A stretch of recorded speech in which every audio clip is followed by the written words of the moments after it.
My name is Ugu Hilary Okudele from Nigeria, a graduate of University of Nigeria, Nsukka. I'm interested in becoming part of the fast-growing field of renewable energy at Dalana University. Hence, I'm pleased to apply for a master's degree in solar energy engineering. This is because of global demand for transition to renewable energy that addresses climate action and as well reduces gas emission.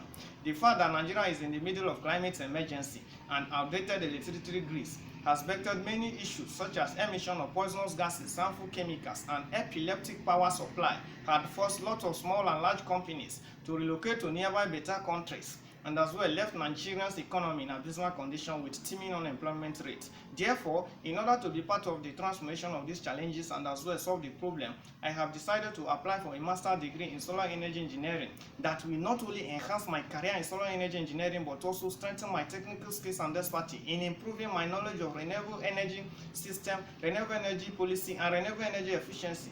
With this, I can not only serve the industry but also continues with research interest to boost infrastructural development. Finally, I believe that I have the technical skills and qualification that meet the requirement for the master in solar energy engineering because of my sound knowledge in engineering. I also meet the English language requirement since my official language and medium of instruction is English. Thanks in anticipation.